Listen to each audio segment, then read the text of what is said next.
예, 안녕하십니까 대표님들 반갑습니다. 예, 이렇게 만나 뵙게 돼서 반갑고요. 오늘 제가 온 이유는 우리가 이제 귀농귀촌인들께서 또 요즘 농지가 이제 사고 팔 때잖아요. 또 임대도 하셔야 되고 청년 후기농들, 청년 농업인들 많이들 농지를 지금 고민 때문에 고민을 많이 하고 계시더라고요. 왜냐하면 작년에 합격하신 분들이 이제는 또 농지를 아마 곧 확보를 해야만 올해 또 농사를 시작하니까 아마 마음들이 급한 것 같습니다. 그러다 보니까 그냥 자세히 알아보지도 않고 그냥 그 입소문으로만 아니면 그 자기가 아는 대로만 또 어떤 행동을 하시려고 하는 경향이 있더라고요. 그래서 제가 오늘은 내 농지를 최대한 확보하려면은 우리가 이 어플을 사용해야 된다 이거죠. 궁금하시죠? 이 어플이 바로 토지이음이라는 어플입니다. 그래서 오늘은 토지이음 어플에 대해서 말씀을 좀 드리고, 그럼으로써 귀농귀촌인 청년 농업인들을 위한 그런 시범 강의잖아요. 오늘 유익한 시간이 되셨으면 좋겠습니다. 흥미로운 귀농요지도 11회차를 진행하는 거죠, 지금. 제가 또 10번을 올려드리는데, 앞선 강의도 질문 주실 거 있으면 또 저한테 질문 주시면 제가 또 친절하게 안내를 해드리겠습니다. 오늘 또 아까 평택에서 전화 오신 분이 있더라고요. 너무나 이 영상을 보고 감사를 드린다고 아마 다음 주 중으로 저희 연구소를 좀 방문하신다고 합니다. 그래서 오신 거에 대해서 제가 대환영을 한다겠죠. 그리고 좀 아마 심도 있는 상담을 제가 또 상담을 해드리려고 합니다. 자, 그러면 PPT를 중심으로 내 농지를 최대한 활용하려면 바로 이 어플을 꼭 깔아야 합니다. 라는 주제로 진행을 해보도록 하겠습니다. 금방도 말씀드렸다시피 토지 이음이라는 어플이잖아요. 토지 이음 어플을 지금 구글 플레이 스토어를 틀어가지고 열어가지고 깔아주시기 바라고요. 이 토지 이음 어플은 굉장히 유익합니다. 쓸모가 너무 많은 어플이고요. 토지 이용 계획 확인원을 때로 발급하러 읍면동사무소에 가지 않아도 될 정도로 자세한 정보들이 여기에 많이 나오더라고요. 그래서 우리 대표님께 소개를 시켜드리러 왔습니다. 자, 행위 제한을 열람한다. 근데 이제 그 어플 내용을 보면은 뭐 지번도 나오고 지적도 나오고 여러 가지 내용이 많이 나오는데 그 농림지역이라는 말이 나오고 그 농업진흥구역이란 말이 나오고 그래요. 근데 그거에 대해서는 조금 우리가 좀 헷갈려 하시더라고요. 그래서 오늘은 그거 한번 칠판으로 한번 잠깐 써볼까요? 지난번에도 했는데 한번 칠판으로 한번 제가 한번 써보도록 할게요. 그 토지이용 어플 보면은 물론 그 직원도 나오지만은 그 바로 밑에 보면은 국계법상 국토의 계획 및 이용에 관한 법률에 의해서 농림지역이란 말이 나와요. 국계법. 국계법은 국토의 계획 및 이용에 관한 법률의 약자를 우리가 국계법이라고 하죠. 국계법상의 농림지역이란 말이 나온다. 그러면 우리가 농림지역이라는 것은 지능 지역하고 농업지능지역하고 그 다음에 보전산지로 나눈다 했죠. 보전산지. 그리고 이제 지능지역은 또 잠깐요. 소리가 좀 적으니까. 예. 자, 지능지역은 이제 지능구역하고 그다음에 보호구역으로 나눠진다 했어요. 그리고 보전산지하고 그다음에 준보전산지로 나눠지더라. 이거죠? 준보전산지. 그다음에 보전산지는 다시 임업용 산지하고 그다음에 공익용 산지로 나눠지더라. 이렇게 이거 개발의 여지가 좋은 거로 준보전 산지는 개발의 여지가 좋고 보전 산지도 임업용 같은 경우는 개발을 좀 많이 하고 있는데 공익용 산지는 좀 많이 까다롭죠. 그리고 우리가 논을 사게 되면은 거의 다 뭐 진흥 지역을 많이 사요. 진흥 지역이 많고 여기 이제 진흥 구역에 우리가 많이 구입을 하죠. 이게 거의 뭐 90%를 차지하고 있다고 보면 돼요. 이 보호구역하고 합쳐가지고 보호구역은 얼마 안 돼요. 근데 이렇게 수자원 물가에 이런 땅이기 때문에 그래서 농림지역이다 이게. 근데 그 밑에를 보면은 이렇게 농지법이라고 나와요. 농지법상 진흥구역이라고 나올 겁니다. 그러면 이것은 이제 국계법상 농림지역이라고 나오고 큰 틀에서 그 다음에 그 특별법에서 진흥구역이라고 나온다 이거죠. 그러면 이게 바로 농업진흥구역, 농업이 항상 들어가요. 이게 바로 이제 옛날에 말하자면 절대농지인 거예요. 절대농지. 옛날에는 뭐 절대농지라고 했어요. 그 다음에 상대농지가 있고 그랬잖아요. 상대농지는 비진흥 지역을 말하죠. 그래서 진흥지역. 그래서 진흥구역이란 말이 안 나오면 이제 그거는 비진흥 지역이라고 생각하시면 돼요. 이렇게. 그래서 우리가 농림지역이라는 의미를 정확하게 좀 이해를 좀 해주셨으면 좋겠습니다. 아시겠죠? 자, 다음으로 한번 넘어가 볼게요. 그래서 여기 보시면은 아까 토지이용 어플은 그런 측면에서 우리가 좀 쓸모가 많이 있다는 생각이 들고요. 가장 중요한 것은 행위 제한 열람을 꼭 해보시라. 행위 제한 열람을 누르면요, 그 밑에 이제 여러 가지 그 뭐랄까 제가 다시 한번 볼까요? 행위 제한을 누르면은 또 그 검색을 하셔도 돼요. 행위 제한을 누르시면 이런 돋보기 모양이 나와요. 이렇게 돋보기 모양. 그러면 이 돋보기를 누르면은 이제 여기에 그 자기가 거기서 할 수 있는 행위가 나오죠.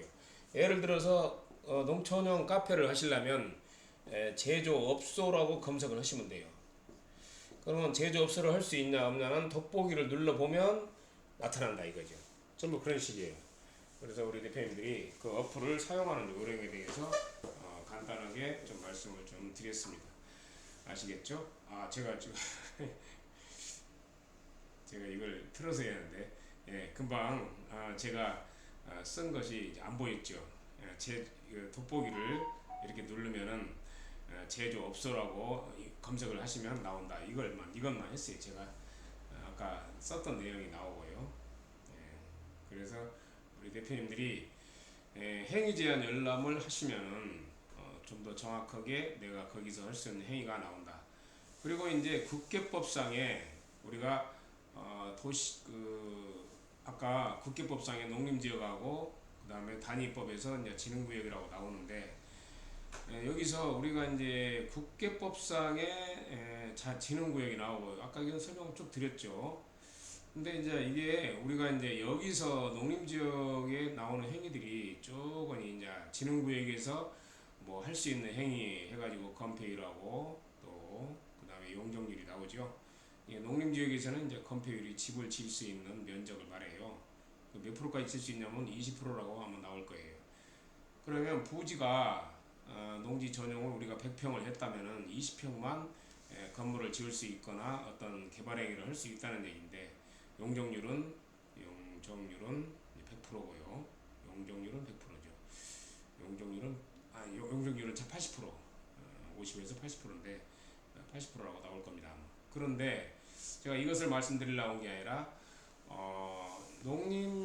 농림 지역이지만은 그 토지 이음 어플 좀 밑으로 내려가시면은 도시계획법이라는 말이 나와요. 도시계획. 지방자치단체 조례에 의해서 도시계획 조례. 도시계획 조례. 도시계획 조례를 눌러보시면은 지방자치단체 조례로 이 건폐율을 우리 농업인들한테는 좀 완화를 해주고 있어요. 얼마까지 완화를 해주냐면 60%까지 또 가능하다 이런 식으로. 그리고 용적률은 뭐 150%까지 가능하다 이런 식으로, 또 100%까지 가능하다 그런 말이 나와요. 근데 제가 기억나기로는 건폐율은 60%까지 더 늘어나요. 그러면 100평 부지에 60평까지도 집을 지을 수가 있는 거죠. 그래서 국계법만 볼 것이 아니라 농지법도 보시고, 그 다음에 그 시군에 자기가 이제 귀농귀촌 하고자 하는 시군의 도시계획 조례를 꼭 살펴보셔야 돼요. 그래서 거기에 나와 있는 것이 우리가 실생활에 적용을 하게 되는 것이다. 그런 말씀을 좀 드리고 싶습니다. 아시겠죠? 자, 그래서 말씀을 좀 드렸고요. 그 다음에 상업지역. 상업지역은 좋죠. 용적률 건폐율이 가장 높고 업종 제한도 거의 없다. 일반 상업지역이 있고 중심 상업지역이 있으니까요. 참고하시고 준주거지역, 3종 일반 주거지역. 주거지역 중 용적률이 가장 높고 용도 제한이 많지 않은 아주 좋은 땅이죠. 그러니까 준주거지역하고 3종 일반 주거지역 좋아요. 그 다음에 2종 일반 주거지역이라는 말이 나오네요. 2종 일반 주거지역이라는 말이 나옵니다. 저로 보이게 하고, 그래서 2종 일반 주거지역하고 1종 일반 주거지역이 있는데, 이것은 주거지역의 가장 전형적인 주거 목적의 건축물을 주로 지을 수가 있는 것을 말한다 하는 것은 참고해 주시기 바라고요. 다음으로 넘어갈게요. 1종 전용주거지역, 2종 전용주거지역, 자연녹지가 있습니다. 오로지 주거 목적의 건축물만 가능한 지역을 이렇게 1종 전용주거지역이라고 하고요. 또 2종 전용주거지역이라고 합니다. 자연녹지도 있네요. 근데 이제 자연녹지 같은 경우에는 무조건 집만 주거 목적뿐만 아니라 일부 비주거용 건물도 가능합니다. 이건 자연녹지는. 자연녹지 같은 경우는 조금 예외가 있죠. 그 다음에 공원구역, 개발제한구역, 기존의 건축물만 존치하고 있는 거죠. 이건 신축은 불가능하다. 그래서 이런 것들이 좀 상당히 거기 사시는 분들이 불만이 많죠. 자, 그 다음에 이제 계획관리지역 알아보도록 하겠습니다. 계획관리지역 같은 경우에는요, 비도시 지역 중 유일하게 건폐율이 40%, 그래서 많이 지을 수가 있어요. 100평이면 뭐 40평까지 지을 수가 있는 거니까 괜찮은 거죠, 이게. 그래서 공해 발생 공장과 유흥시설, 숙박시설을 제외한 대부분의 개발이 가능한 땅이 바로 계획관리지역이다. 용적률도 100%나 줘요. 100%라는 얘기는 어떤 얘기죠? 100평을 줬을 때 이렇게 이제 100평이라는 땅이 있으면은 여기다가 건물을 올리거든요. 그러면 2층 20평짜리 5층까지 올릴 수 있다는 얘기가 나와요. 그러면 100%가 나오거든요. 그 다음에 생산관리지역, 보존관리지역, 자연녹지지역, 준보존산지, 이런 것들은 일부 공장과 창고, 주거시설 등 개발이 가능한 땅이다. 그래서 생산관리지역 같은 경우에 우리가 일부 공장과 창고도 지을 수가 있다는 거, 또 주거시설도 개발이 가능하다는 점 조심해 주시기 바라고요. 보존관리지역, 자연녹지, 준보존산지 이런 것도 일부 공장과 창고, 주거시설 등 개발이 가능한 땅이다. 그 다음에 농림지역 중에 농업보호구역, 보존산지 중 임업용 창고, 주거시설 등 개발이 가능하다. 그래서 농림지역에서 아까 제가 말씀드렸잖아요. 뭐 농업보호구역은 그 진흥구역보다 조금 더 그 쓸모가 있는 땅이에요. 범위가 넓다.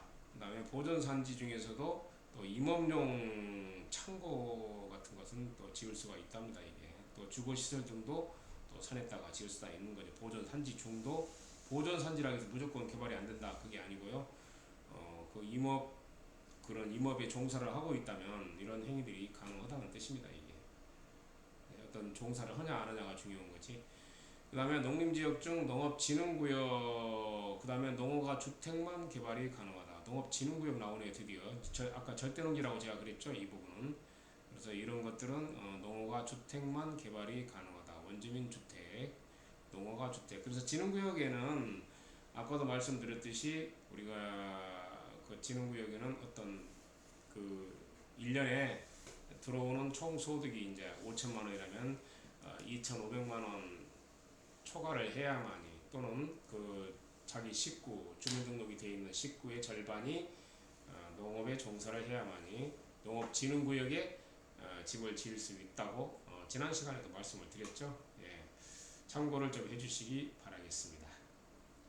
그 다음에 밑에 보시면은 농림지역 중 농업진흥구역 플러스 지적도 1000분의 1. 그래서 대부분의 토지 이용 어플 들어가 보시면 축척을 보셔야 돼요. 축척에 1200분의 1로 되어 있으면 이것이 이제 일반적인 축도라고 해가지고 거의 다 이거죠. 이런 것들이 진짜로 괜찮은 땅이고요. 만약에 1000분의 1로 되어 있다. 이와 같이 이렇게 되어 있으면은, 자, 여기 한번 읽어볼게요. 경지 정의된 답이라고도 함. 원주민 주택도 불가능함을 조심해야 함. 오로지 농경만 가능하며 보존산지 중 공익용 산지도 여기에 해당. 개발 행위가 불가능하다는 얘기예요. 그래서 경지 정리가 잘 된 땅은 이렇게 1000분의 1을 축척을 주어가지고 아무것도 할 수 없고 농사만 지어야 된다. 이런 것은 이제 개발행위가 안 되니까 이런 땅을 사면 더 이상 개발행위가 안 된다는 것을 기억을 하셔야 될 겁니다. 그래서 우리는 1200분의 1 축척을 진흥구역에 있는 땅을 농지를 사야 된다는 말씀을 드리고 싶습니다. 오늘 중요한 정보죠 이거. 그래서 그림으로 보면은 이게 이제 물이 있고 여기 보면은 여기가 이제 보호구역이에요. 물가니까 저수지 옆에 또는 시냇가 옆에 농업보호구역입니다. 그리고 이제 바둑판처럼 되어 있는 부분이 농업진흥구역이니까요. 참고를 해주시기를 바라겠습니다.